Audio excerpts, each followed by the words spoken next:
Chers amis, bonjour. Très heureux de vous retrouver sur cette chaîne YouTube et de pouvoir partager aujourd'hui encore avec vous ce qui est essentiel, la parole de Dieu. Nous sommes dans cette période où ce mois de mai fleurit de longs et de beaux week-ends, mais malheureusement cette année, un petit virus est venu s'inviter dans notre vie, nous a ainsi confinés et même si nous sommes dans cette période de déconfinement, tellement de contraintes existent encore à cause de la crainte de ce Covid-19. Je pense que nous avons besoin d'aller à l'essentiel. Et si notre vie est seulement dans les biens terrestres et matériels de notre existence ici-bas, je crois que notre vie est bien triste. La parole de Dieu veut mettre en nous des certitudes et veut apporter à notre existence un fondement qui, même dans les moments d'épreuve, dans les moments de larmes, ce fondement restera inébranlable, le fondement de la foi. Et j'aimerais avec vous lire quelques textes de la parole de Dieu qui va nous amener dans cette réflexion, mais qu'est-ce que réellement cette Pentecôte? Pour cela, je vais lire dans le livre du prophète Joël, au chapitre 2 et le verset 21. Terre, ne crains pas, sois dans l'allégresse et réjouis-toi, car l'Éternel a fait de grandes choses. Puis le verset 23, l'Éternel, votre Dieu, vous donnera la pluie en son temps. Il vous enverra la pluie de la première et de l'arrière-saison. Et enfin, le verset 28 et 29, après cela, je répandrai mon esprit sur toute chair. Vos fils et vos filles prophétiseront, vos vieillards auront des songes et vos jeunes gens des visions. Même sur les serviteurs et sur les servantes, dans ces jours-là, je répandrai mon esprit. Et j'aimerais pendant quelques instants m'arrêter sur la vision que le prophète Joël va pouvoir avoir des choses de Dieu. Voici que Joël est en train d'exhorter ce peuple d'Israël à venir à la repentance et de nouveau à s'approcher de Dieu. Vous savez, quand nous regardons les livres prophétiques de la Bible et lorsque nous regardons la vie des prophètes, nous voyons qu'ils ont une vision des choses, mais bien souvent, ils n'en ont pas les détails.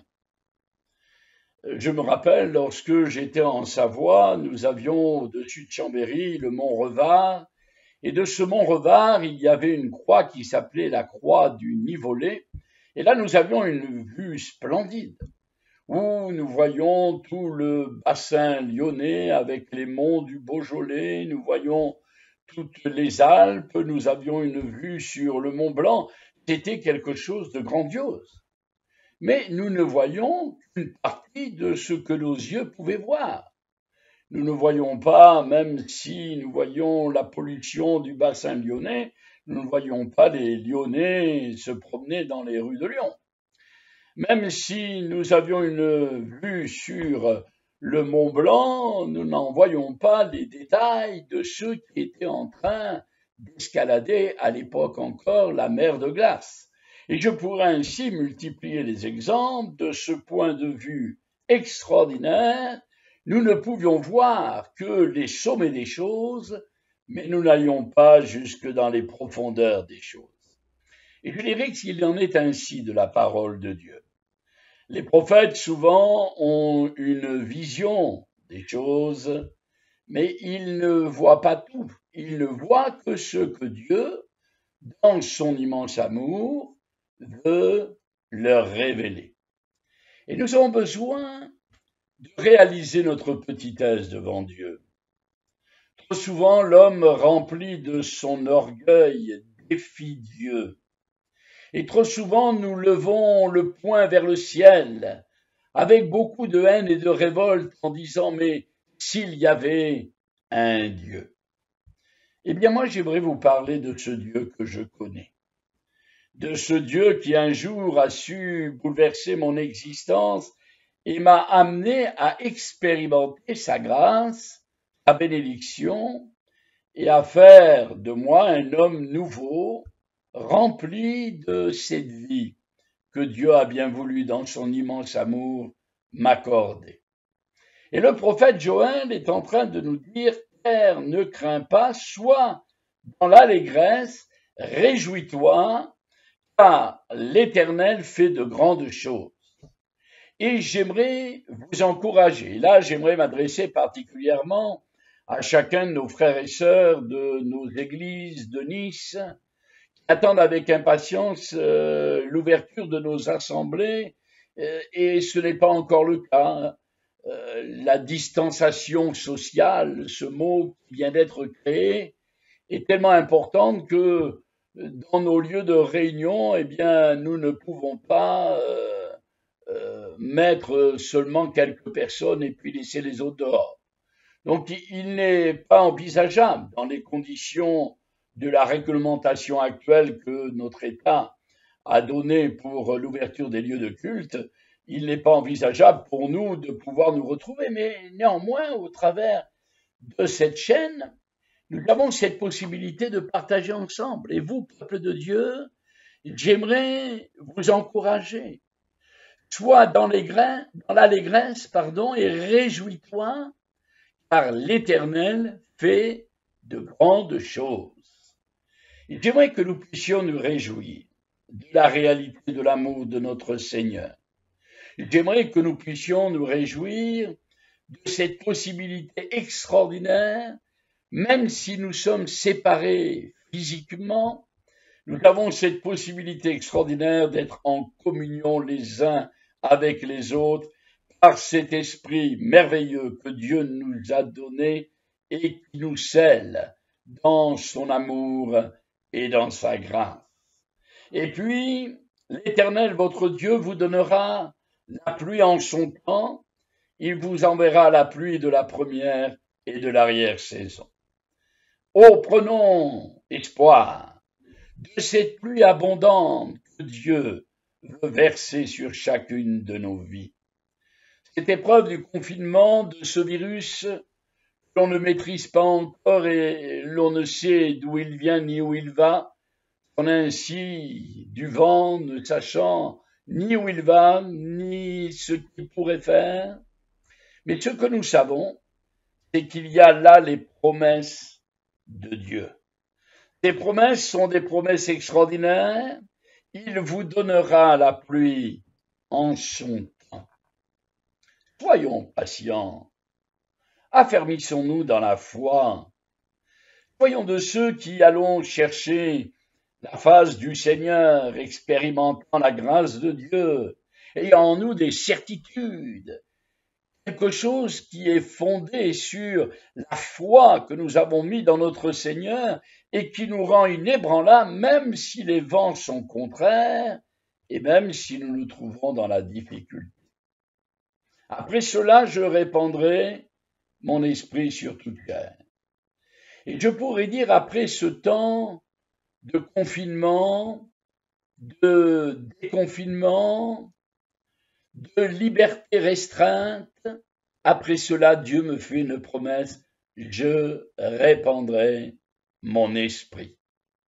Alors Joël là parle des temps particuliers, temps de la grâce, temps de la bénédiction. Et d'ailleurs, nous allons voir ce temps où Joël dit, après cela, je répandrai mon esprit. C'est dans l'évangile de Jean au chapitre 7, il nous est dit ceci, et c'est au verset 37. Le dernier jour, le grand jour de la fête, Jésus se tenant debout s'écria, « Si quelqu'un a soif, qu'il vienne à moi et qu'il boive. Celui qui croit en moi, des fleuves d'eau vive couleront de son sein, comme dit l'Écriture. » Il dit cela de l'esprit que devaient recevoir ceux qui croiraient en lui, car le Saint-Esprit n'avait pas encore été donné, parce que Jésus n'avait pas encore été glorifié.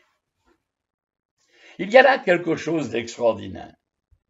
Jésus est là à la fête des tabernacles à Jérusalem, et alors que cette fête bat son plein, Jésus attend que la fête se déroule. Non, notre Dieu n'est pas contre des moments de fête et de réjouissance. Nous voyons que le premier miracle que Jésus va faire, c'est aux noces de Cana. Et ce n'est pas n'importe quel miracle, il va transformer l'eau en vin. Et je pense, chers amis, que Dieu est un Dieu qui aime que nous nous réjouissons. Ne soyez pas dans la tristesse, ne soyez pas abattus. Le véritable croyant, le véritable chrétien, est celui qui aime la vie, qui aime la fête, qui aime se réjouir. Seulement, n'importe quelle fête. Et là, c'était la fête des tabernacles. Jésus attend que tout le monde ait fini de s'amuser, de se réjouir, de célébrer ce qu'il avait envie de célébrer. Et là, il prend la parole. Et Jésus va donner une ouverture sur ce que Joël, quelques siècles auparavant, a fait prophétiser. Lorsque Joël prophétise, il dit « En ce temps-là, je répandrai mon esprit. » Et le temps est venu, ce temps de la grâce, ce temps du pardon. Auparavant, de temps à autre, d'une façon sporadique, l'Esprit de Dieu descendait et remplissait quelque homme de Dieu. Oh, nous avons vu la manifestation de l'Esprit qui était en Élie. D'ailleurs, c'était tellement impressionnant la puissance de l'Esprit de Dieu qui était sur cet homme, que Élisée va dire à Élie, ce que je désire, moi, c'est d'avoir la double portion de ton esprit. Il avait été impressionné de voir la nature divine qui était en cet homme.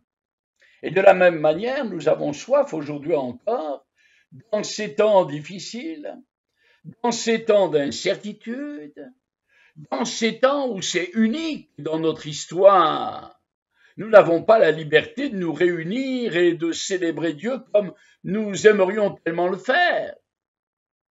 Comment penser nous réunir avec un masque sur le visage qui nous empêcherait de parler, de célébrer la gloire de Dieu? Et pourtant, aujourd'hui, ce masque est indispensable pour prévenir ce virus.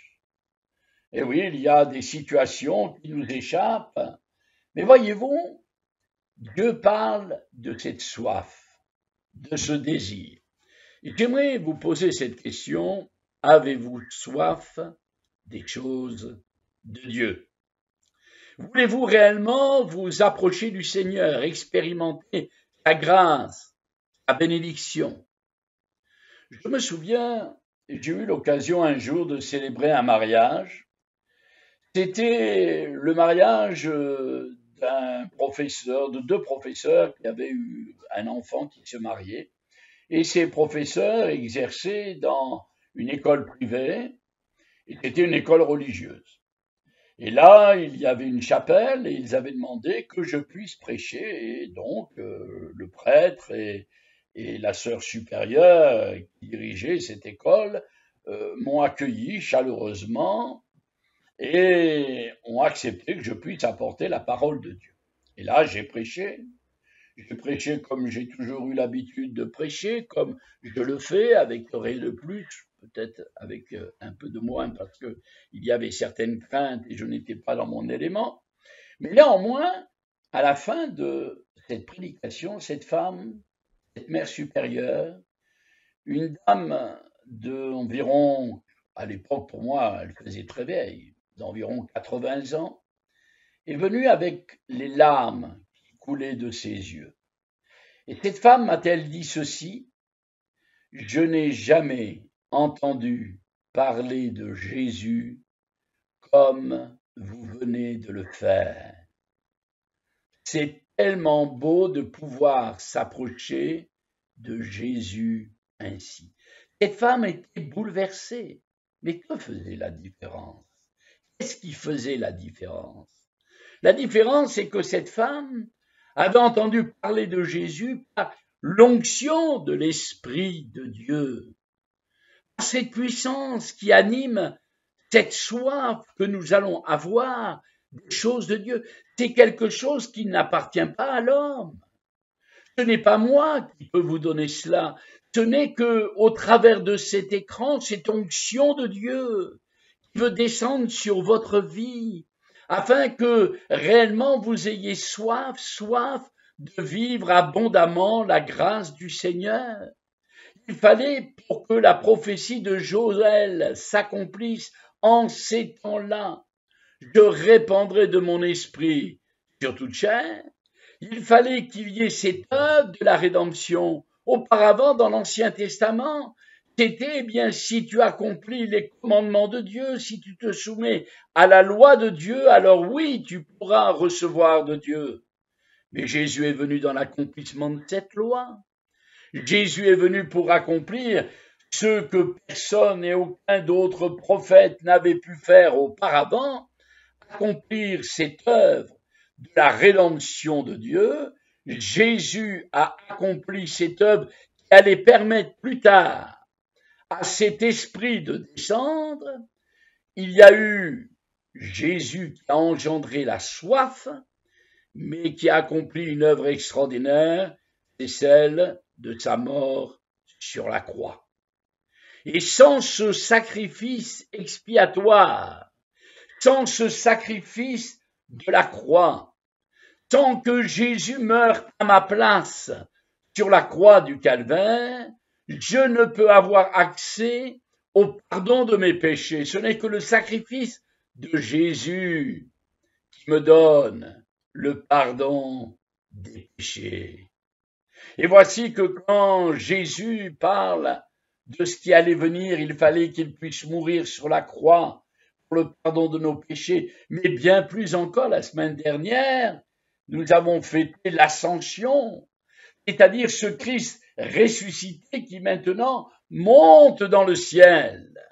Et il fallait que Jésus puisse monter dans le ciel pour que l'Esprit de Dieu puisse descendre dans nos vies.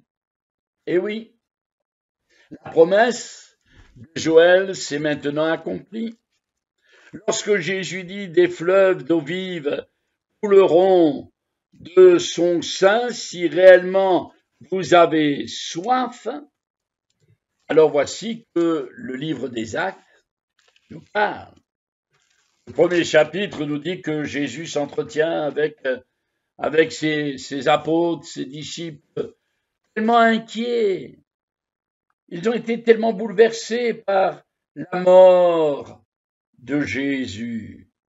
Ils ne comprennent pas pleinement cette résurrection et maintenant qu'ils ont saisi la résurrection de Jésus et qu'ils ont compris que Christ était réellement ressuscité, eh bien voici que Jésus leur dit au chapitre 1er du livre des Actes des Apôtres, vous allez recevoir une puissance, le Saint-Esprit surviendra sur vous et vous serez mes témoins. Et après avoir dit cela, c'est l'ascension. Jésus ressuscité monte dans le ciel. Alors que Jésus est monté dans le ciel, le chapitre 2 nous dit ceci, et j'aimerais le lire, prendre le temps de lire ce chapitre 2. Je vais lire les 18 premiers versets de ce chapitre 2, parce qu'il est important. Le jour de la Pentecôte, ils étaient tous ensemble dans le même lieu. Tout à coup, il vint du ciel un bruit comme celui d'un vent impétueux, et il remplit toute la maison où ils étaient assis. Des langues semblables à des langues de feu leur apparurent, séparées les unes des autres, et se posèrent sur chacun d'eux, et ils furent tous remplis du Saint-Esprit, et se mirent à parler en d'autres langues, selon que l'Esprit leur donnait de s'exprimer. Or, il y avait en ces jours à Jérusalem des Juifs, hommes pieux de toutes les nations qui sont sous le ciel.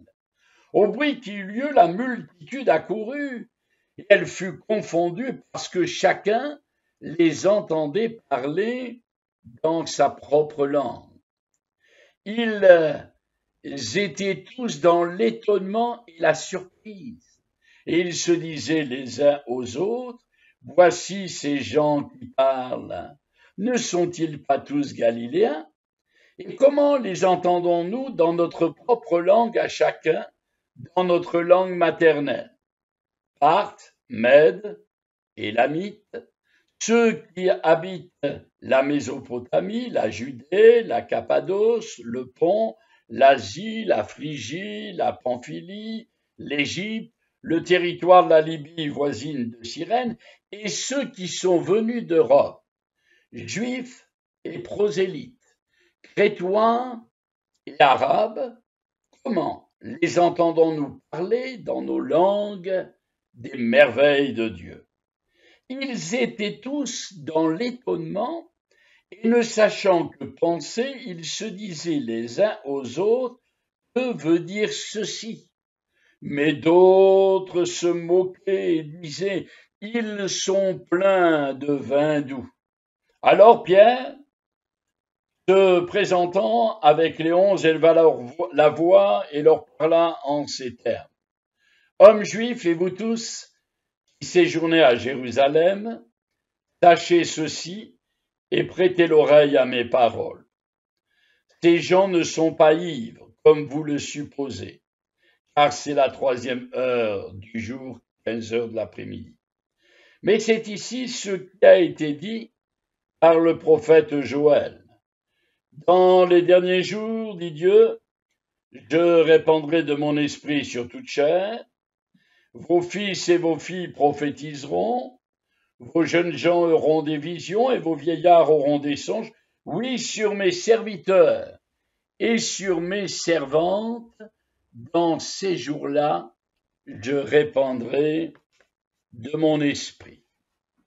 Alors que Jésus est monté au ciel, la promesse de Dieu s'accomplit.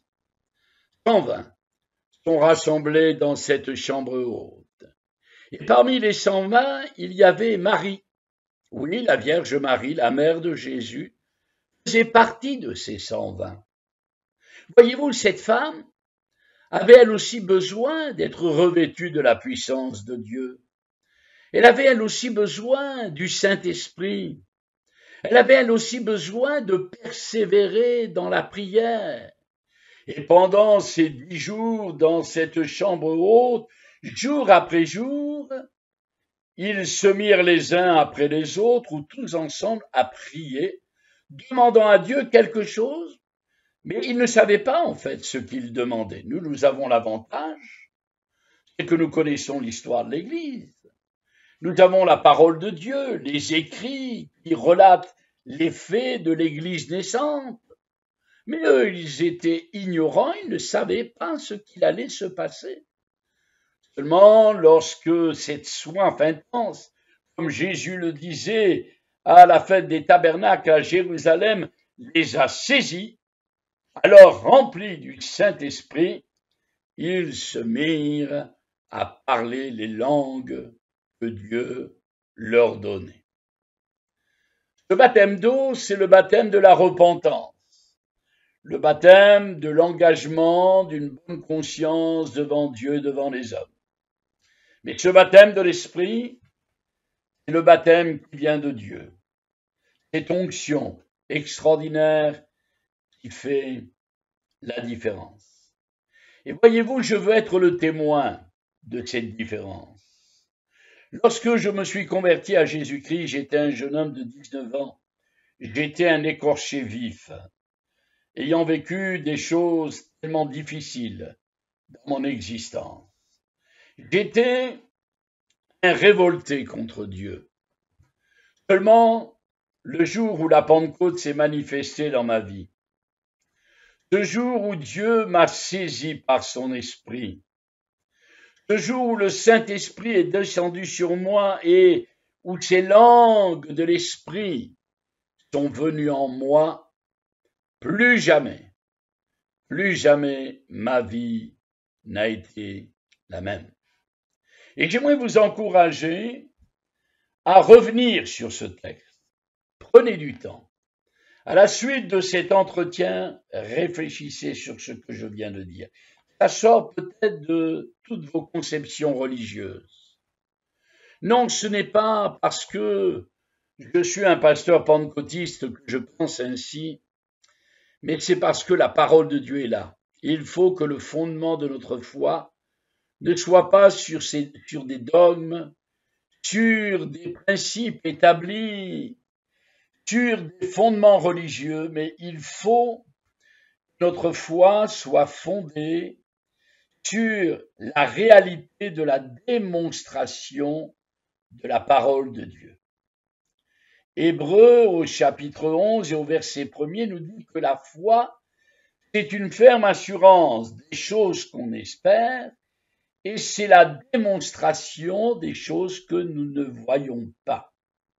Et la véritable foi nous amène non pas à vivre et à appartenir à une religion, mais la véritable foi nous met en communion avec Dieu et nous amène à expérimenter cette puissance du Saint-Esprit, ce baptême de l'Esprit.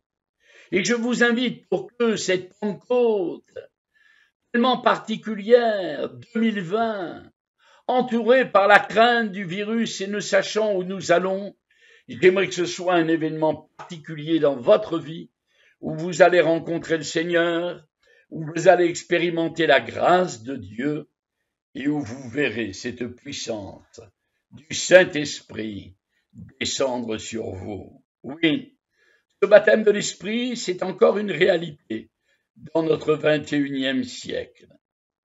Des milliers, des millions d'hommes et de femmes expérimentent la grâce et la bénédiction de Dieu.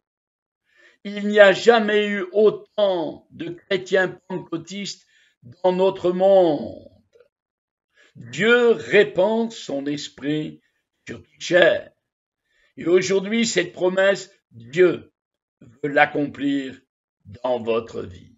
Et je termine avec ce que l'apôtre Paul dit, alors qu'il arrive vers l'église d'Éphèse, et au chapitre 19 du livre des Actes des Apôtres. Il leur dit, est-ce que vous avez entendu parler du baptême? Et ces Éphésiens, l'apôtre Paul, n'oubliez pas qui il était, c'était Saul de Tarse, avant le persécuteur de l'Église. Mais maintenant, c'est devenu un homme changé, transformé, qui a expérimenté justement cette puissance de l'Esprit. Et il dit à ces Éphésiens, est-ce que vous avez entendu parler du Saint-Esprit? Non, on ignore. Alors il se met à prier. Et là, nous nous apercevons dans ce chapitre 19 des Actes des Apôtres, alors que l'apôtre Paul se met à prier, il nous est dit, lorsque Paul leur eut imposé les mains, verset 6 du chapitre 19, lorsque Paul leur eut imposé les mains, le Saint-Esprit vint sur eux, et ils parlaient en langue, et prophétisaient. Ils étaient environ 12 hommes. Et oui, des années plus tard encore, dans l'histoire de l'Église, nous voyons ces hommes remplis du Saint-Esprit. Et là, ce texte nous dit, le Saint-Esprit vint sur eux et ils parlaient en langue. Dieu veut vous remplir de son esprit. Il veut mettre en vous ces langues divines qui mettront en vous la puissance de Dieu et vous permettront ainsi de vivre dans la foi et dans la communion avec le Seigneur. Alors j'aimerais vous encourager à faire une chose. Comme ces 120, dans la chambre haute, voudriez-vous venir les retrouver dans cette chambre haute, cherchant ainsi la face du Seigneur? Voudriez-vous par la prière vous approcher de Dieu? Tout d'abord vous repentant de vos péchés et demandant à Dieu de les pardonner, mais également, comme le prophète Joël le dit, en ce temps-là, Dieu répandra le temps de la bénédiction du Seigneur est pour vous. Et le temps pour vous d'être rempli de l'Esprit est arrivé. Après que nous allons nous séparer, ce film s'arrêtera, nous ne serons pas ensemble et nous ne sommes pas physiquement ensemble, mais Dieu est là.